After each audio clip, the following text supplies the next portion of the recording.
Next worksheet आपकी है application of determinant के बारे में। एप्लीकेशन ऑफ डिटरमिनेंट जब हम बोलते हैं तो इसका मतलब होता है कि डिटरमिनेंट को कहाँ कहाँ अप्लाई किया जा सकता है।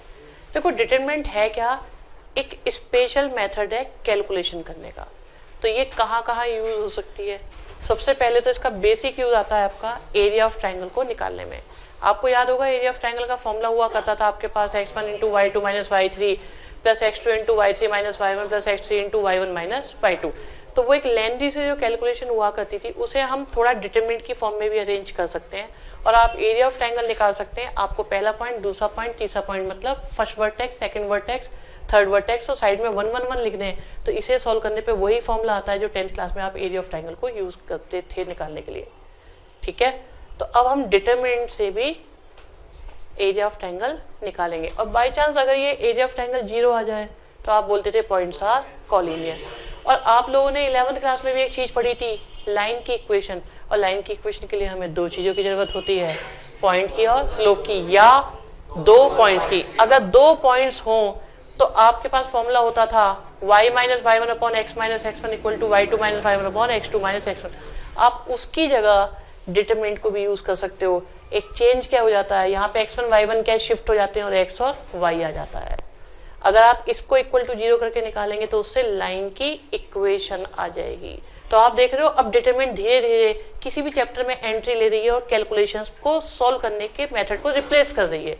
एरिया ऑफ ट्राइंगल को रिप्लेस करा, कॉलिनियर को रिप्लेस करा, लाइन की इक्वेशन को रिप्लेस करा और फिजिक्स में भी जरूर इसे यूज करवाया गया होगा एक दो जगह पे। ठीक है, अब देखते हैं। सबसे पहले हमारे पास ये 3 पॉइंट्स हैं और कहते हैं एरिया ऑफ ट्राइंगल निकालो। तो ये आपके पास x1 y1, ये आपके पास x2 y2, in last we have x3 y3। और एरिया ऑफ ट्राइंगल निकालने का फॉर्मूला बड़ा ही साधारण सा है, 1/2 होता है इसके अंदर। और हम कहते हैं x1 y1, गलत हो गया, x1 y1, x2 y2, x3 y3 और लास्ट में 1 1 1। मेथड समझ में आया, पहला पॉइंट, दूसरा पॉइंट, तीसरा पॉइंट और लास्ट में 1 1 1 लिख दो और इसे सॉल्व कर दो, सीधे आपका एरिया ऑफ ट्राइंगल निकल जाएगा।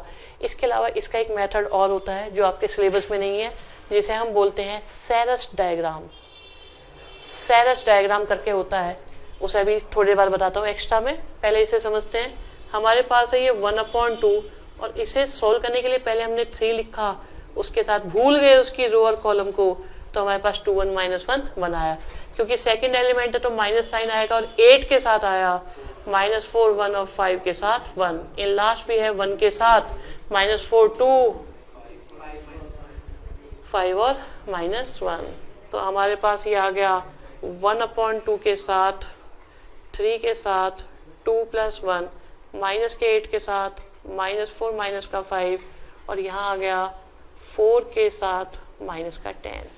एरिया कभी नेगेटिव नहीं होता, इसलिए अगर कभी नेगेटिव में आंसर आए तो हम कह देंगे नेगेटिव नहीं है, तो मैग्नीट्यूड ले लेंगे और हम उसे एरिया में लिख देंगे। लेकिन मेरे मन में एक प्रश्न उठता है कि माइनस का आंसर आया ही क्यों। तो इसमें 2 बातों का फर्क पड़ता है। अगर आप उनके वर्टिसेस को के ऑर्डर को साइक्लिक मतलब क्लॉकवाइज या एंटी क्लॉकवाइज लेते हो, उससे फर्क पड़ता है। दूसरा फर्क, अगर वो कोऑर्डिनेट एक्स एक्सिस के नीचे चले जाते हैं तो उससे भी माइनस आता है। ये 2 बातें वैसे एक्स्ट्रा में अगर पता हो तो कॉन्फिडेंस बढ़ता है आपका कि आखिरकार कब एरिया ऑफ ट्राइंगल नेगेटिव आता है। तो मैं आपको 2 तरीके बता रहा हूँ, उनकी साइक्लिसिटी के बेस पर आ जाता है कि आपने उनको ऐसे ऐसे लिया या ऐसे ऐसे लिया। ठीक है, क्योंकि अभी हम लोग क्या कर रहे होते हैं, जैसे लिखे होते हैं वैसे लेते हैं, हम ध्यान तो देते नहीं। दूसरा, अगर कभी भी उन पॉइंट्स को ज्वाइन करने पर वो बिलो एक्स एक्सिस बनता है, ज्वाइन करने पर ट्राइंगल ग्राफ पे बनाए और वो एक्स एक्सिस के नीचे पहुंच जाए, तब भी एरिया नेगेटिव आता है। इसका डिटेल में हम डिस्कशन करेंगे चैप्टर 8 में। फिलहाल हम लोग चैप्टर 4 के अकॉर्डिंग चलते हुए हमारे पास 9 आया, यहाँ से -9 और -8 करा तो 72 आया और माइनस का 6 आया। खैर ये तो बढ़िया ही आ गया। यहाँ से आ गया मेरे पास 375/2 आ गया और स्क्वायर यूनिट ना लगाओ तो टीचर काफी नाराज हो जाते हैं। ठीक है, नेक्स्ट में कहते हैं कि ये कॉलिनियर है। कॉलिनियर है तो मतलब कॉमन लाइन पर है, इसलिए कॉलिनियर बोला जाता है। तो कॉलिनियर में क्या होता है, आपके पास पहला पॉइंट, आपके पास दूसरा पॉइंट, आपके पास तीसरा पॉइंट, लास्ट में 1 1 1 इक्वल टू, अगर 0 आया तो कॉलिनियर है। तो फिलहाल हमें पता नहीं है इसलिए हम इक्वल टू का 0 हटा रहे हैं, हमें ये पता है इसे 0 आना है। तो देखिए 2 के साथ क्या आया, -2 1 और 8 1। फिर माइनस के 3 के साथ क्या आया, -1 1 और 5 के साथ 1। फिर 1 के साथ क्या आया, -1 -2 और 5 के साथ 8। सॉल्व करने पर हमें मिलता है -2 -8, 3 के साथ -1 माइनस का 5 और 1 के साथ -8 प्लस 10। तो यहाँ से आता है 10 2 जा 20 और यहाँ से आया 6 3 जा 18। और ये तो देखो कहीं कोई गड़बड़ है हमारे पास, माइनस का 8 प्लस का 10। ठीक है, ठीक है, देख लेते हैं। चलो 2 के साथ हम भूल गए रो कॉलम को, -2 8 1 और -3 के साथ में आया हमारे पास -1 1 5 1। ठीक है, और 1 के साथ आया -1 2 और 5 8। ठीक है, तो यहाँ से आ रहा है -2 -8 ओके है, और यहाँ से आया -3 के साथ -1 ये अच्छा ठीक है ओके। तो ये तो प्लस में 2 आ जाएगा लास्ट में। यहाँ से आ रहा है हमारे पास ये माइनस का 20 आया और 6 3 जा 18 आ रहा है प्लस का, और प्लस ये 2 आ गया और हमारे पास आंसर 0 आ गया। तो इसका मतलब ये कॉलिनियर हो गए।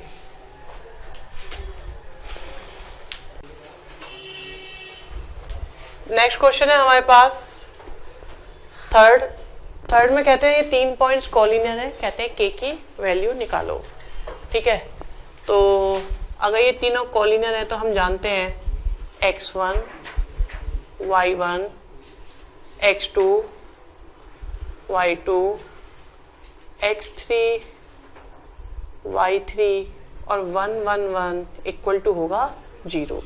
तभी सॉल्व करें तो हमारे पास k के साथ आता है, k के साथ आया 2k 1 6 - 2k 1, माइनस के साथ 2 - 2k और आया माइनस का k + 1 1, माइनस का 4 माइनस का k 1, फिर 1 के साथ माइनस का k + 1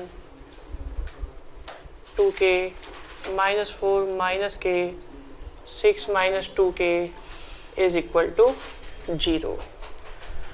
सॉल्व करते हैं।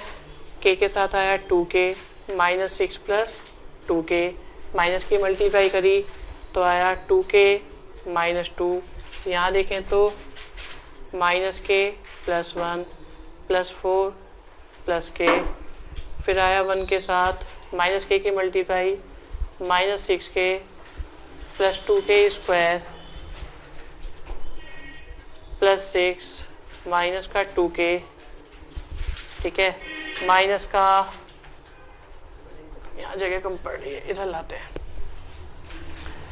प्लस में 1 के साथ माइनस का 6k प्लस में 6 प्लस में 2k स्क्वायर माइनस का 2k माइनस का 8k प्लस का 8k और प्लस में 2k square is equal to 0।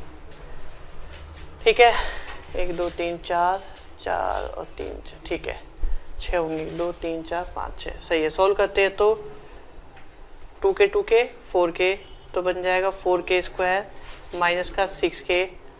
फिर यहाँ से देखें k से k कैंसिल तो बचा हमारे पास 5 2 जा 10k -10 और यहाँ से देखें 2k स्क्वायर और ये 6k 2k से 8k चला गया और बचा हमारे पास 4k square plus 6 is equal to 0। 4k square 8k square और माइनस का 6 प्लस का 10 तो बन गया माइनस का 4k और माइनस का 10 प्लस का 6 मिलकर हो गया माइनस का 4 इज इक्वल टू 0। 4 से डिवाइड करा 2k square plus k -1 factor करे 2k square 2k minus k -1 factor करने पर आ रहा है 2k -1 और k + 1 इज इक्वल टू 0। तो k की वैल्यू 1/2 या माइनस का 1। ठीक है, फोर्थ क्वेश्चन में कहते हैं तीनों पॉइंट्स कॉलिनियर हैं तो कंडीशन निकालो।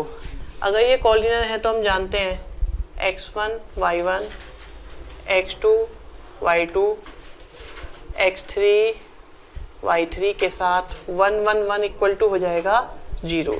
तो आप देखो अल्फा के साथ क्या आएगा, हमारे पास अल्फा के साथ आएगा beta dash 1 beta minus beta dash 1, minus के बीटा के साथ आया alpha dash 1 alpha minus alpha dash 1, फिर 1 के साथ आया alpha dash beta dash alpha minus alpha dash beta minus beta dash, और ये इक्वल टू है 0 क्योंकि गिवन है, ये लाइन पर लाई करते हैं। तो यहाँ से आया बीटा डैश माइनस का बीटा प्लस का बीटा डैश, माइनस के बीटा के साथ alpha dash minus alpha plus alpha dash, फिर आया alpha dash beta minus alpha dash beta dash minus alpha beta dash plus alpha dash beta dash is equal to 0। तो solve करने पर ये बन जाएगा alpha beta dash minus alpha beta plus alpha beta dash minus alpha dash beta plus में alpha beta minus alpha dash beta. यहाँ देखो कुछ कैंसिल हो रहा है क्या, नहीं हो रहा, ठीक है। तो ये आया alpha dash beta minus alpha dash beta dash minus का अल्फा बीटा डैश प्लस का alpha dash beta dash is equal to 0।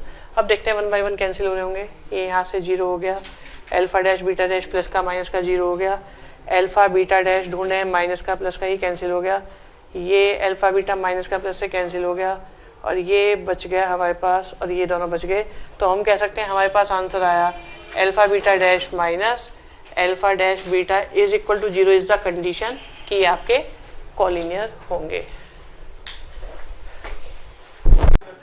Question number 4 में हमारे पास 3 पॉइंट्स हैं, एक अल्फा बीटा, एक अल्फा डैश बीटा डैश और एक अल्फा माइनस अल्फा डैश और बीटा माइनस बीटा डैश। देखो ये क्वेश्चन गवर्नमेंट स्कूल में पिछले साल आ चुका है, ठीक है, लेकिन उसमें चेंज ये था, एक तो अल्फा बीटा की जगह ए और बी लिखे हुए थे, और दूसरा उसमें दिया था ये प्रूव करो। मैंने क्या करा, प्रूव करो तो हटा दिया है और ए बी की जगह अल्फा और बीटा रख दिए। तो अब हमें कंडीशन फाइंड करनी है अगर ये तीनों पॉइंट्स कॉलिनियर हैं। अगर 3 पॉइंट्स कॉलिनियर होते हैं तो, अगर 3 पॉइंट्स कॉलिनियर होते हैं तो हम जानते हैं कि x1 y1 x2 y2 और x3 y3 1 1 1 इक्वल टू कितना होता है, 0 होता है। तो वैल्यू पुट करते हैं इसमें। सबसे पहले x1 y1 की वैल्यू क्या हो गई, अल्फा बीटा, फिर आया अल्फा डैश और बीटा डैश, यहाँ आ गया अल्फा माइनस अल्फा डैश और बीटा माइनस बीटा डैश, साथ में क्या आया 1 1 1।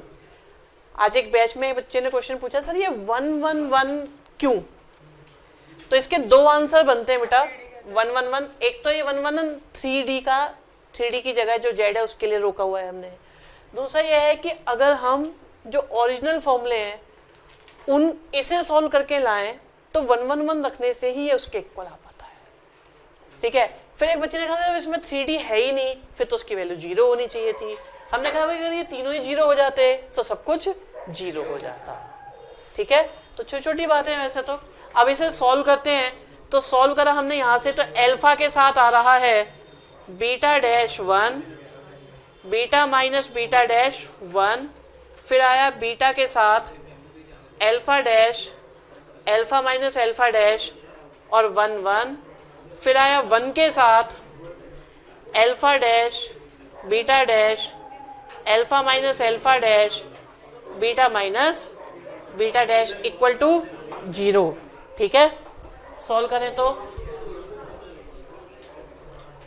अल्फा के साथ बीटा डैश और यहां आया बीटा माइनस बीटा डैश, फिर आया माइनस का बीटा अल्फा डैश और अल्फा माइनस अल्फा डैश।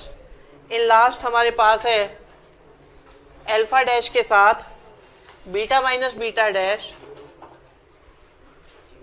और बीटा डैश के साथ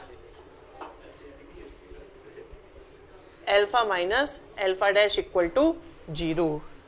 ठीक है, सॉल्व करते हैं। तो हमारे पास है ये beta dash minus beta plus beta dash minus का beta alpha dash minus alpha plus alpha dash और alpha dash beta alpha dash beta dash alpha beta dash alpha dash और बीटा डैश इक्वल टू कितना है 0।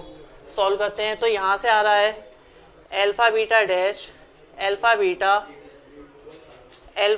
Dash beta alpha dash plus alpha beta minus alpha dash beta plus alpha dash beta alpha dash beta dash alpha beta dash. ठीक है, कुछ cancel हो रहे हैं, देखते हैं। माइनस का अल्फा डैश बीटा डैश किसी से कैंसिल नहीं हो रहा, होना चाहिए था वैसे इसको कहीं ना कहीं।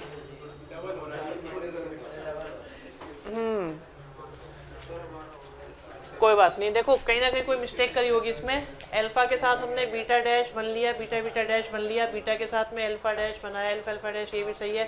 फिर वन के साथ आया alpha dash beta dash alpha alpha dash और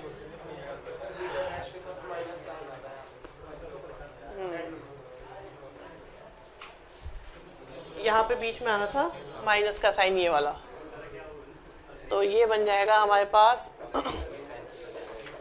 ये प्लस का बन जाएगा। ठीक है, तो अब ये प्लस का बनेगा और ये हो जाएगा कैंसिल ये वाले से। ठीक है, अल्फा बीटा डैश मिलेगा कहीं ना कहीं, ये रहा। फिर बीटा अल्फा डैश बीटा, ये माइनस का, एक तो इसे देखो ये प्लस वाला है, अल्फा बीटा डैश और अल्फा बीटा डैश एक और ढूंढ लो, कहीं ना कहीं मिल ही जाएगा। ये नहीं है, नहीं है, नहीं है, नहीं है, रुक जाओ, कोई बात नहीं। ये माइनस का अल्फा बीटा प्लस का अल्फा बीटा, ये दोनों कैंसिल हो गए, तो हमारे पास दो बचे अल्फा बीटा डैश और beta alpha dash equal to 0। चाहो तो इसे ऐसे भी लिख सकते हो,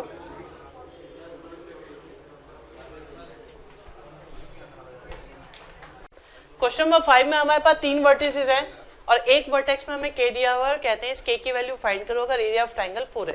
एक छोटी सी बात मेरे दिमाग में आती है, मैं आपसे पूछता हूँ, अगर आपका एरिया कभी सॉल्व करते करते 10th क्लास का मेथड हो, चाहे 11 का मेथड हो, चाहे 12 का मेथड हो, अगर -4 आ जाए तो तुम उस एरिया को -4 लिखोगे या 4 लिखोगे?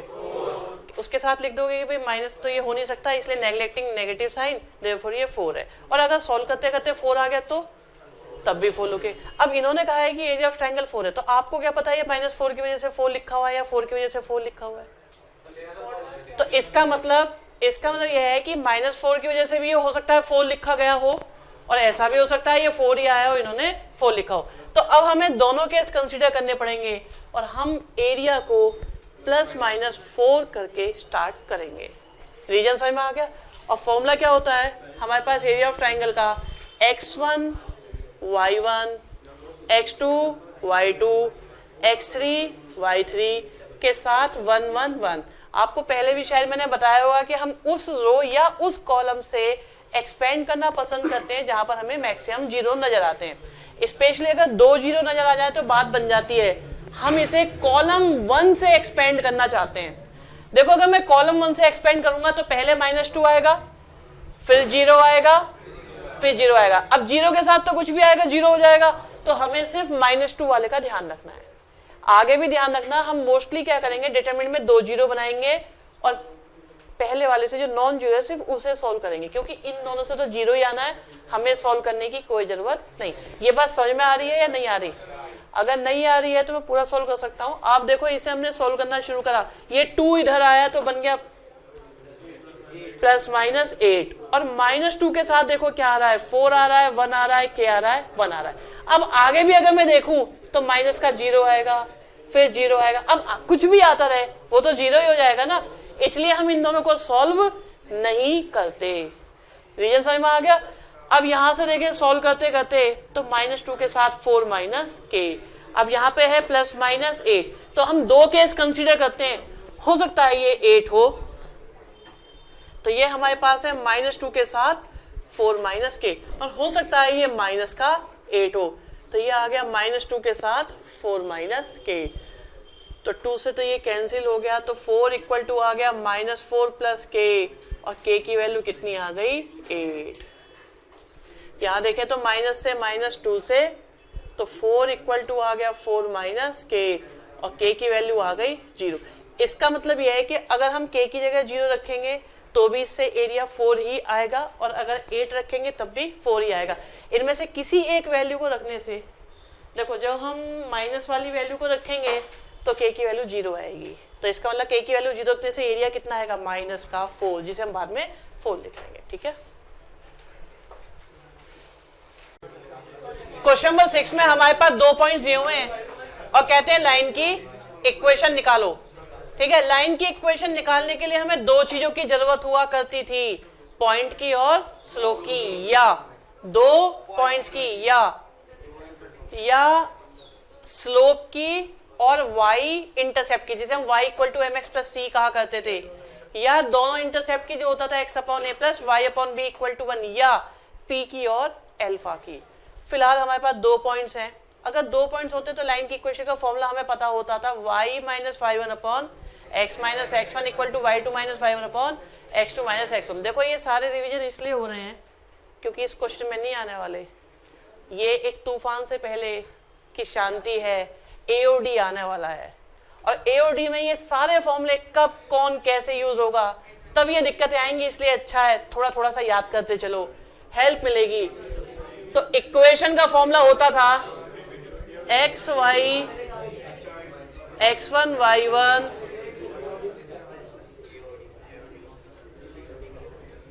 आप देखिए x लिखा, y लिखा, -1 लिखा, 2 लिखा, 3 लिखा, 1 लिखा।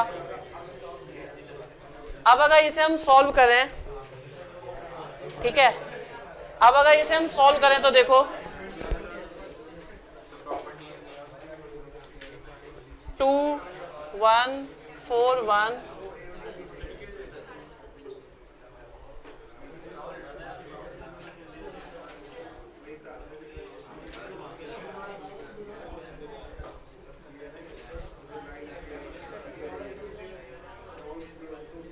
सॉल्व करेंगे तो आएगा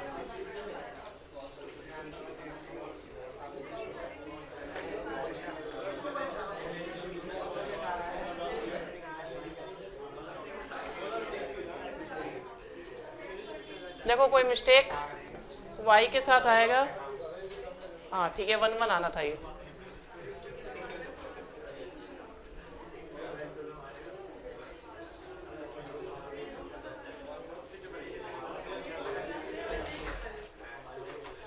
ठीक है,